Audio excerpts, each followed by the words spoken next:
Welcome to Scary Reddit Stories. Always go to the gym to run 2 miles. There's a locker room, yet I always throw my gym bag amongst the sea of other similar bags underneath the coat rack.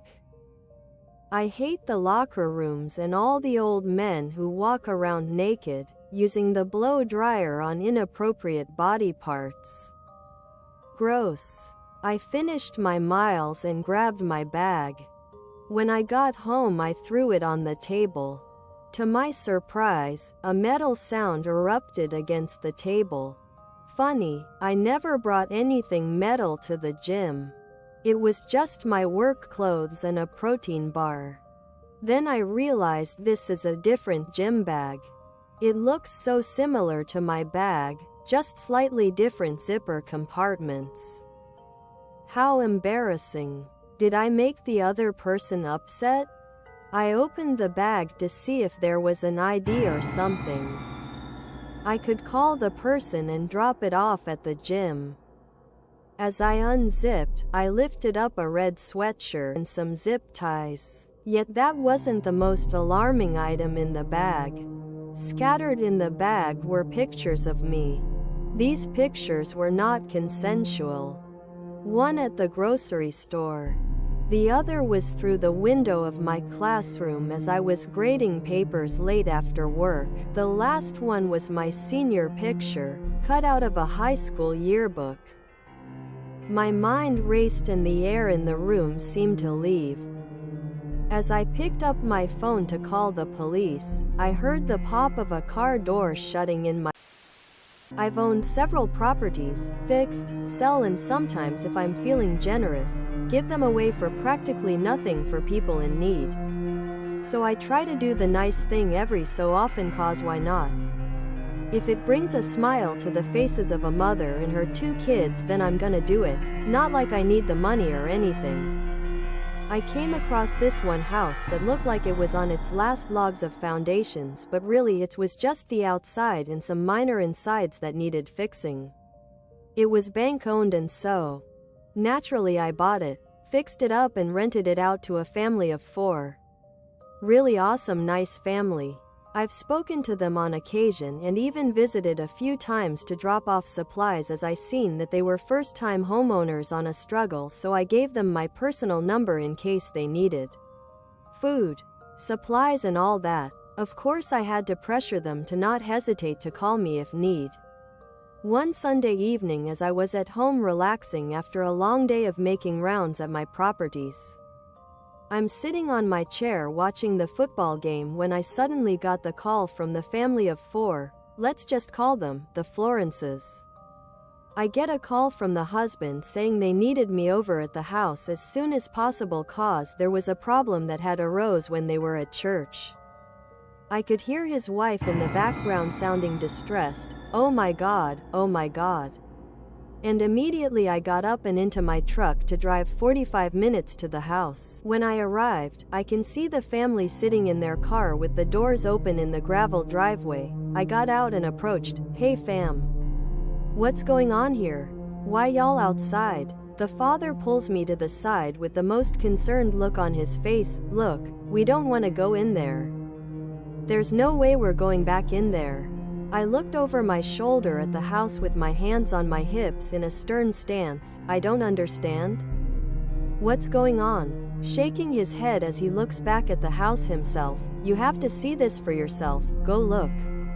I turn and began walking up the stone trail leading to the front door. Seeing it's wide open and all the lights are off, stupid me thinking it was just an electrical problem as I tried to turn on the lights, but nothing happened. Turning to the right and entered the living room as I look outside to see the family staring back at me, and I shrug my shoulders. What's wrong? I yelled from behind the window, and well, something knew I was there. My calling out made it obvious. The floor started to rumble slightly and I turn around looking on as the lights began to flicker. The slight rumble turned into a floor-bending shake which nearly caused me to lose balance, even as I laid my hand in the wall, shocked at what was happening.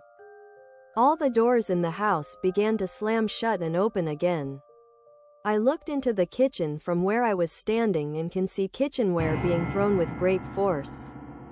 Pictures on the walls ripping from their nails on the walls as the big window I looked from smashed from behind me. The living room floor began to swell at the center as I screamed the most wussiest sound a big man like me can ever make. It was like something was trying to come out from underneath the living floors. Oak wood floors, so they're not so easy to bend or break, but I could see nails shooting out from underneath the rug hitting the ceiling. The walls began to crack the paint as I could hear the sound of multiple footsteps running throughout the house. I staggered back to the front door, but just as I reached the front porch, a loud voice which sounded like it was right by my ear was heard, "Leave." Just hearing that made me jump from the porch and onto the grass. The father comes rushing to my side and helps me up as we both back away from the shaking, rumbling house and multiple screams being heard from within as the lights flickered and the sounds of doors slamming from within.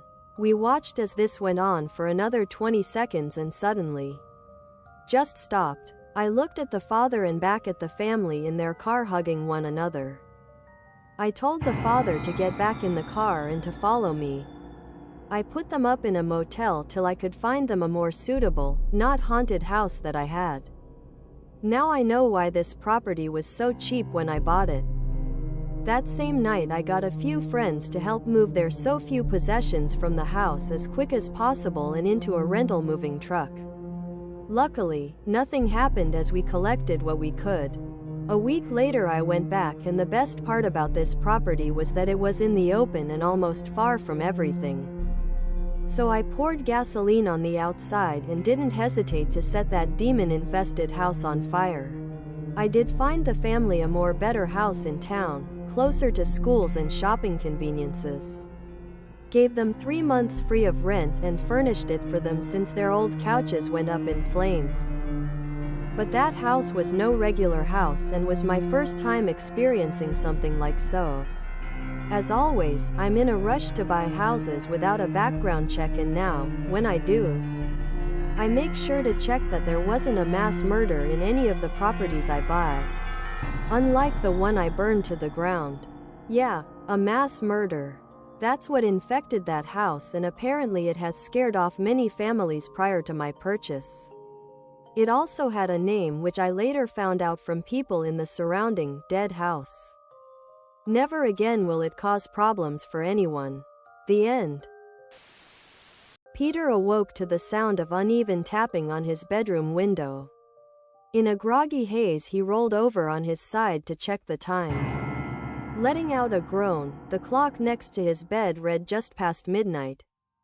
He rolled back over, closing his eyes hoping that the sound would go away and he could return to sleep, but that wasn't the case. The tapping at his window grew louder and more rapid. Pulling back the covers, Peter reluctantly stepped out of bed to check on the sound. He gently rubbed his arms, surprised by the cold summer night. Still not awake, he stumbled over to the window. Tap, tap, tap. The rhythmic tapping against the window like some persistent solicitor at the front door. Leaning over, Peter brought his face close to the window. Rubbing at his eyes, he let out a yawn as his brain made sense of what he was seeing through the foggy glass. There was a familiar face standing right outside his bedroom, tapping at the window with his finger. It took a minute for Peter's brain to catch up, realizing that the shirtless man outside was his father. With his eyes half open, Peter let out another yawn. What normally should have been a confusing sight felt like a surreal dream, and everything always seemed to make sense in his dreams. At least until he awaked. His father continued rapping at the window. "What are you doing outside, Dad? It's late." "I know it's late and it's cold out. Let me back inside already." His father's voice seemed soothing and calm despite the furious tapping at the window. Sure, Dad," Peter stammered out, pushing up on the window frame. The window creaked, holding firmly in place.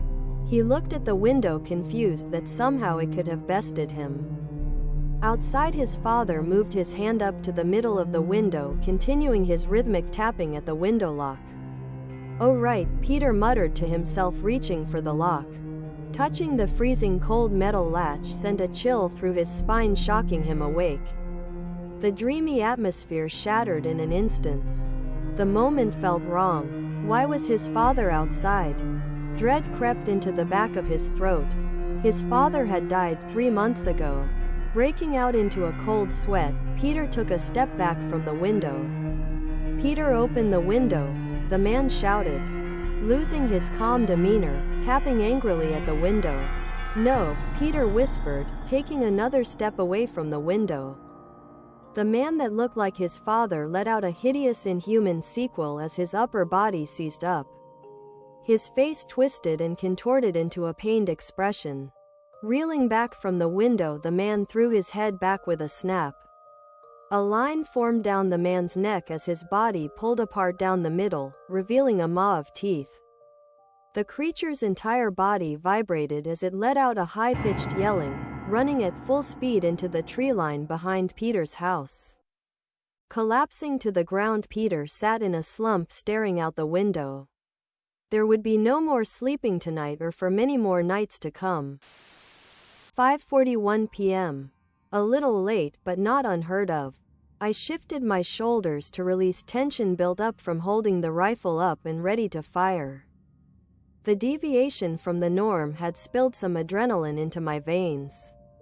I felt my eyes dilate and my focus sharpen, my body modulating to once again adapt to potential new circumstances. When I heard a loud mechanical click with a subsequent scream from the opposite side of the house, my predatory instincts withered back to baseline in the blink of an eye. They had been doing this more and more recently, I lamented, now trudging down the hallway, using the continued sounds that tend to accompany intense and surprising pain to guide me. A higher percentage still came through the front door, though, based on my counts. The bear trap was a nice backup, though. I take a left turn at the end of the hall and lumber down the 2 rickety wooden steps that connect my home to my garage floor. I look up, and there he is for the 57th time. The steel maw caught his left leg and clearly interrupted some previous forward motion as he hit the concrete face first and hard, evidenced by the newly broken nose. At first, he's confused and pleading for his life. He's telling me what he can give me if I show him mercy. And if I can't show him mercy, he asks me to spare Holly. His monologue is interrupted when he sees me standing over him. Sees who I am, I mean. Like always, the revelation leads him to short-circuit from frenetic negotiation to raw existential panic mixed, for some reason, with blind rage.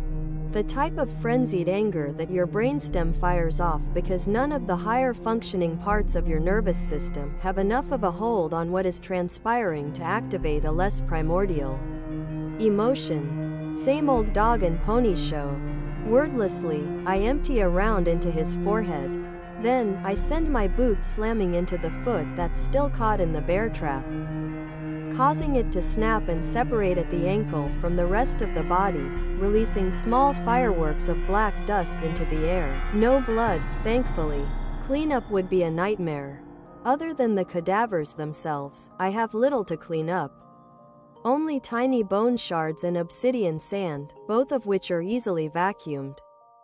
I will say, having them come through the garage is convenient from a storage perspective. Less distance to move the bodies. I drag the corpse to a metal storage closet that used to hold things like my snowblower. My key clicks satisfyingly into the heavy-duty lock, and I pull the door open. Inside are intruders 55 and 56. At this point, 56 is only a skeleton, leaning lonesomely against the back of the storage closet, making it appear like some kind of underutilized Anatomy 101 style learning mannequin.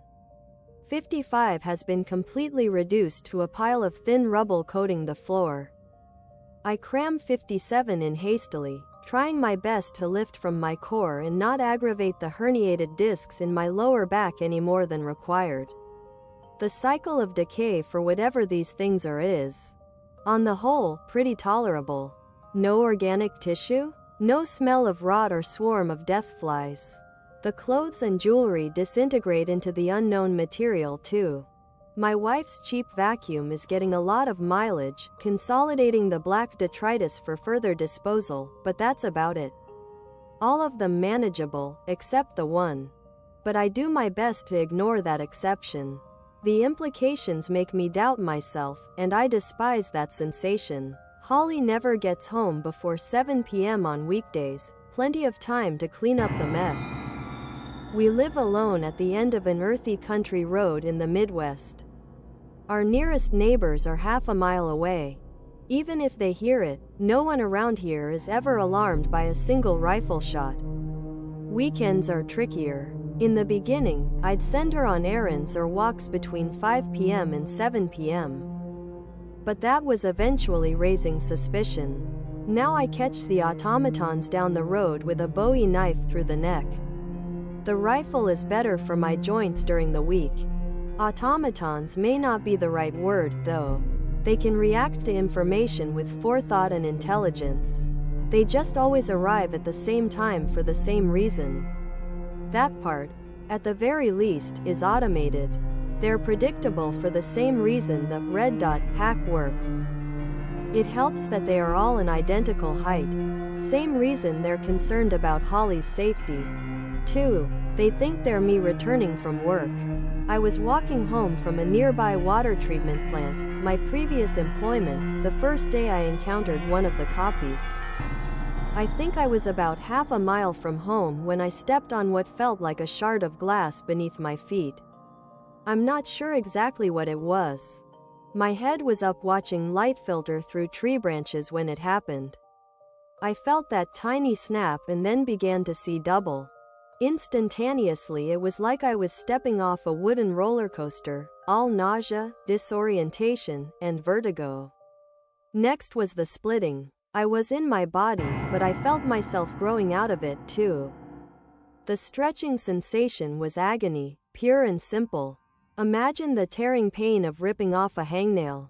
Now imagine it, but it's covering your entire body and doesn't seem like it's ever going to stop, no matter how hard you pull and wrench at the rogue skin. When the pain finally did subside, I had only a moment to catch my breath before the copy was on top of me, paradoxically shouting at me to explain myself with its hands tight around my neck. I didn't have an explanation, but I gladly reciprocated the violence. Knocking my forehead into his, I dazed him, allowing me to spin my hips and reverse our positions. All I knew was he needed to die, so I buried my thumbs into his eyes and pushed until he stopped moving. Through tears, I pulled his body by the leg off the dirt road and into the woods. Hands wet and shaking from the shock and the savagery. I took the next day off of work. I didn't explain anything to Holly. I mean, what is there to tell that won't land me in an asylum or jail? Initially, I thought I had some kind of episode or fugue state that resulted in me killing another man in cold blood because I had mistaken him for some sort of doppelganger. I'd reaffirmed my sanity that afternoon when the sound of a male whistling woke me from a nap on the couch. I crept into the kitchen, and there I was, tie loosened and hands sudsy, just getting to work on some dirty dishes from the previous night. Thankfully, Holly wouldn't be home for another 20 minutes when I drove a kitchen knife through his back. Quit my job the following day and blamed my worsening back pain. The best kind of lies, the most effective ones anyway, are designed from truths. I've never gone out of my way to prove this, but my guess is the copies materialize where that split happened at the same time it happened every day, and they just pick up where I left off, walking home after a day of work. The rest is history. Well, excluding the aforementioned exception, when I noticed that my wedding ring had a plastic texture, immobile and fused to my skin, I didn't want to believe it. But it kept gnawing at me. One day, I ventured into the woods. When I found that the original's corpse was seething with maggots, fungus, and sulfur, I realized what I was. I love Holly just like he did, and I'm all she's got now. She doesn't need to go through this pain if I can prevent it. We're in the process of moving to Vermont for retirement, where she'll be safe from this knowledge and from the infinite them. I'm not sure what will happen when the copies arrive at an empty house, but they aren't my problem. All that matters to me is maintaining the illusion.